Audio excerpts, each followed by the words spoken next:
This childhood pattern still controls your money. This is all about manifestation.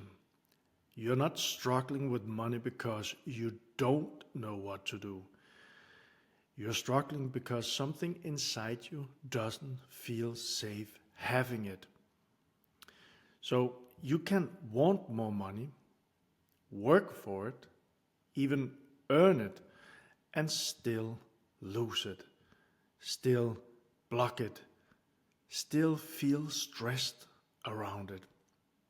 This didn't start today. It started much earlier. If this video resonates, like and subscribe, because this is where we talk about money, manifestation, identity, success, and it's not on the surface, but what actually drives your results.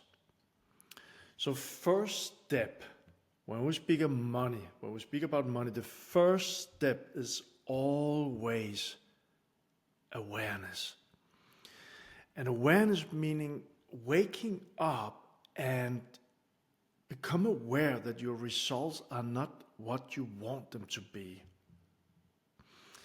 And I'm not speaking about blaming. I'm not speaking about fixing. I'm speaking about, in awareness, just seeing it clearly. Because if your success, if your money results don't match your desire, something deeper is running the show. And it's important because let's just link this to the childhood now. You don't just remember your childhood around money. See, the big thing here is that your body still lives it. For me, and I can ask you, you can check if this is something that you can relate to. Money was stressful. Money created tension at home. And it seems that there was never enough. And I can even say for me that money was something that we didn't really talk about. The fact is, when we are young, when we are small kids, we're just like sponges. We'll absorb anything. And especially from our mom and dad, from the people closest to us. So if mom or dad told us something around money, some of the things that I've heard so much is that rich people are greedy, or rich people are not happy, or money is evil, or I don't deserve money, or we have to work hard for money, or some of the things that I've heard that dad always used all of the money.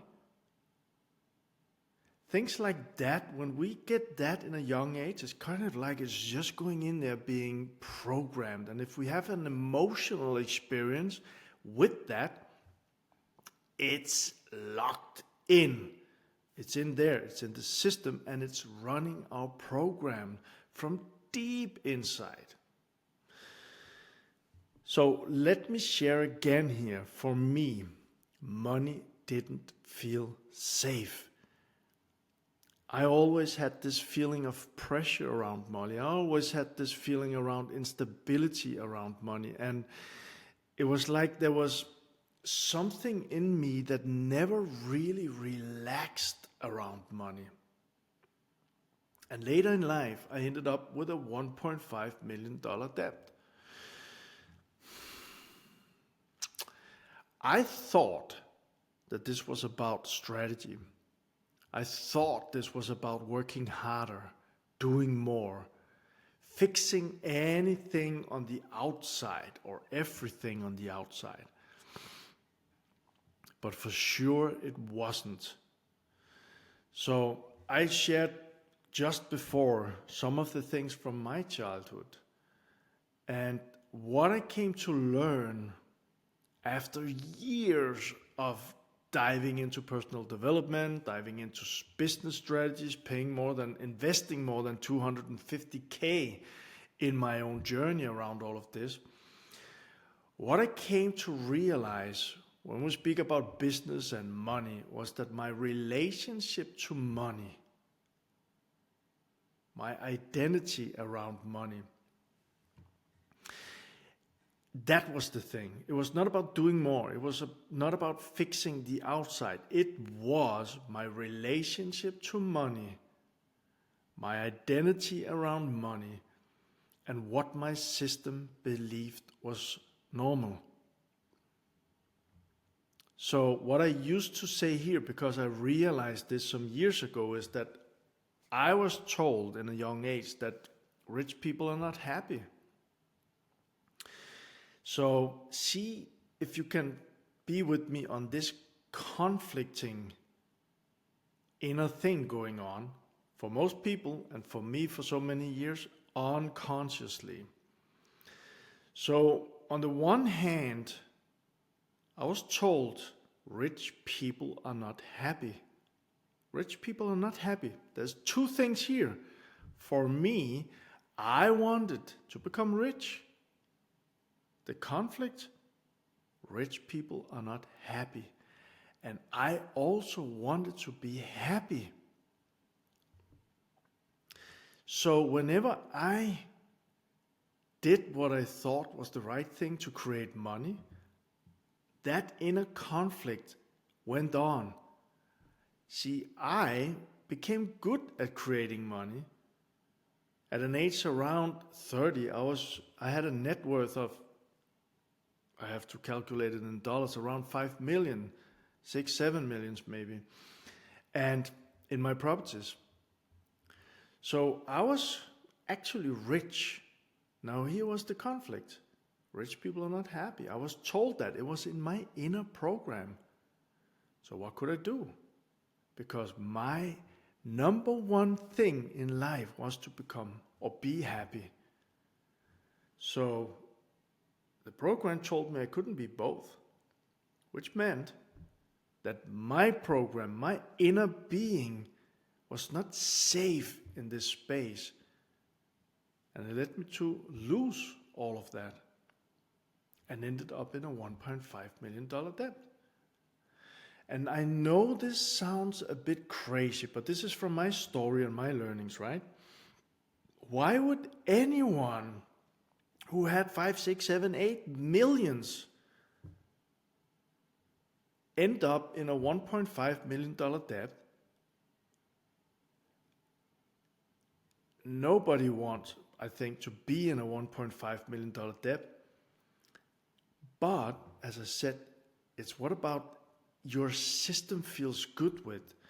So rich people are not happy. I wanted to be happy. I ended up creating a result in my life that was a $1.5 million debt.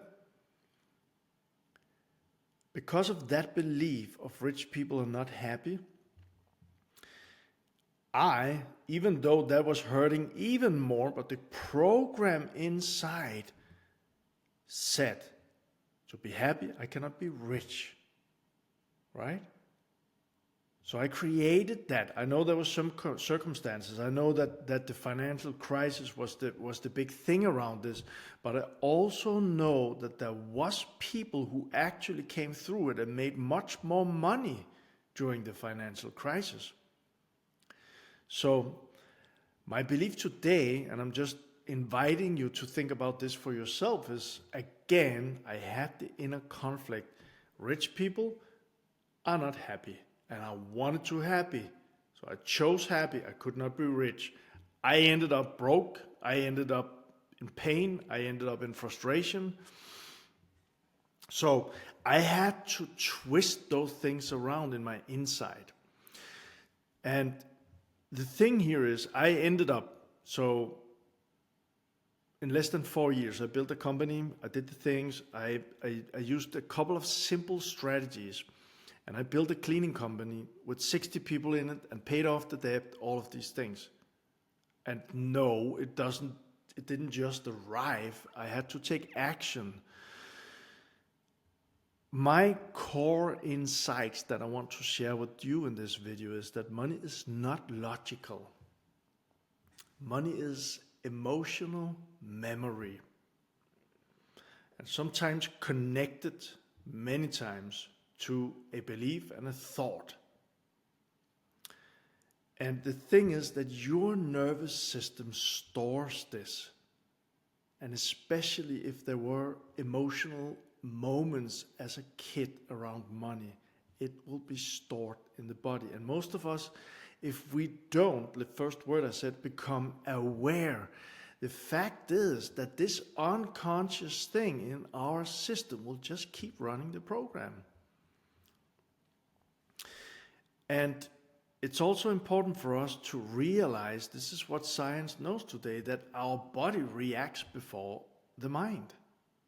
This is small, very quickly happening in us, but which means that when you have a conscious thought and saying, I want to do 10K, I want to do 100K or something like that, if you are very aware, and I have been doing this too, maybe you will realize when you say that there's something in your system holding you back.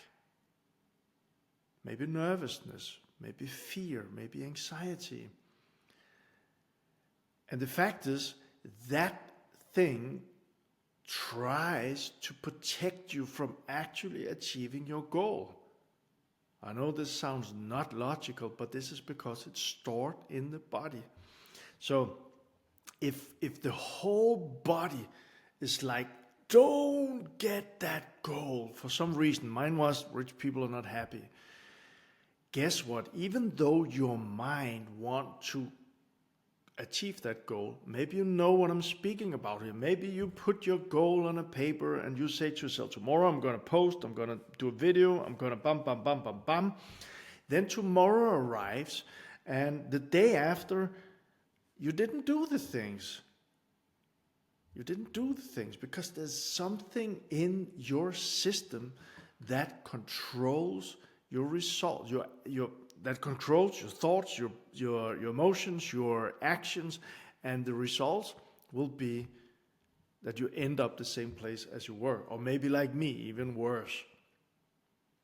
So, and your identity decides your ceiling. I speak about this all the time, that if it doesn't feel safe, if it feels more safe, even though we don't like it, to have 0, if that feels safe, guess what you will have? So we have to expand that identity. So you don't decide your income, your identity and your nervous system does. So, and this is how it shows up. Again, I'll take from my example, but get it to you so you can say, okay, which one is me, or maybe more than one. This is how it shows up. You earn more, and then you feel pressure. Or actually, maybe even before, you want to take the action to earn more, and you feel the pressure. And someone might say, no, I don't feel anything. Then listen to that voice that is telling you something, because you want to take action and you don't do it. Become aware in that moment and actually, what is it that this little voice is saying, or what is it that I'm feeling?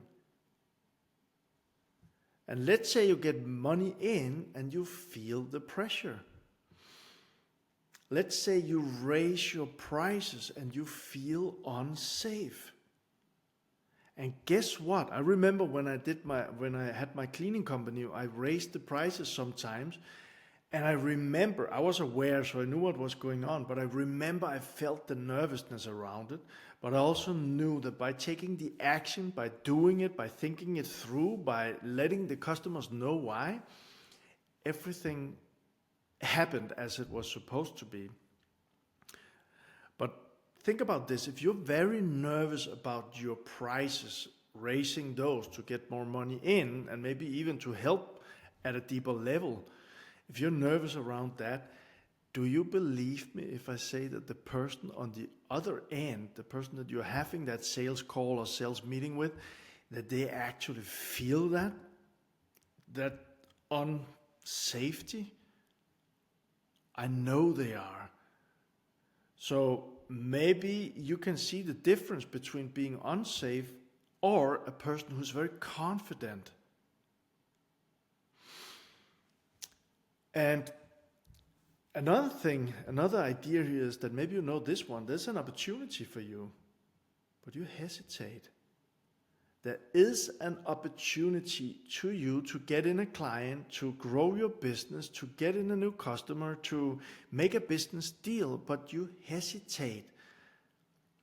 And when I say hesitate, it can be many things. It can't be that you don't send an email or pick up the phone and call. It can't be that you don't post that video or upload that video that you felt was the right thing.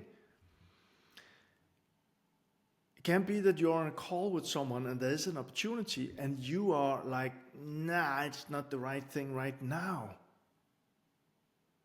So again, becoming aware what's going on inside. What is my mind telling me?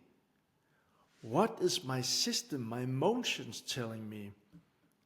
And what's the root of that? It can also be, this is one of my, I remember this, but think about it from you. You're a rubber band, right? Think about, you have a rubber band and you take some kind of action, like you're trying to get out of your comfort zone. You move forward and then you just get back. You ever tried this? I did so many times. So I said when I wrote my third book, this one I'm going to sell it. And I wrote the book. I love creating, so I wrote the book. The book was finished and my mind went crazy with all the reasons why not sell it. So I moved forward and got pulled back. Guess what happened? So many books that I sold.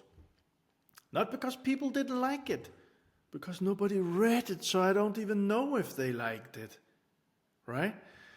This is maybe back in 2006 or something. So moving forward and then getting pulled back. For me, again, thoughts and beliefs and emotions. Something inside of me was afraid of people actually buying the book and not liking it. So if you have the issue, let's say it's around posting or uploading videos, or maybe it's around making calls or showing up on sales meetings and really doing the stuff, or even team members as a leader in front of your team, all of these things. Why was I saying that? Yes, because think about the differences. What if you were to do these things? What would go on inside of you? If you were the leader to step up, what would go on? What would your thoughts be? What would your emotions be? Like me, I did publish the book, but I didn't sell it. So what's going on inside? That's the work. And again, most people think it's strategy. It's not strategy, it's in the memory. So try this. Try this little small thing. Think about doubling your income. And pause and feel how it feels. And be aware what's going on in your mind. Is it happiness, excitement, and yeah, note it? Or is it tightness? I had it in my stomach all the time. Is it stress? Is it like a subtle fear? See, that's your money identity, but that's the first step. Then when you begin to take action, here comes the next thing. What's then going on? Is it still positive? If it is, then you'll take a lot of action. If not, again, something in the root, something that stems from your childhood around money. It's holding you back, money or success. So the thing here is, you don't need more information. You need awareness, what's already running. Because once you begin to see it, you can change it. And there's different ways to change it. I can talk more about that if you want to. So this is a part of our community, which is all around money and success. And we're creating this. We're close to 100 members now, and I just look forward every time to share things, every time to help. And I've been on calls the last couple of weeks here with people from the community, and I just I love understanding what's going on, and I love to see how I can help with that. In the community, we have a 7-day manifestation reset. This is the first step, calming yourself down, calming your nervous system down. Begin to see the patterns and understand what's going on at or inside. So if you want to be part of this, it's free. The community is free, costing $0, and it's a good way to start this journey. If you want it, there's a link below this video. Again, you don't have a money problem. You have something deeper. And when that shifts, everything changes. All right? So I look forward. Please, if you like this, do these things and subscribe, all of this. And I look forward to see you in the next video and maybe even in the community.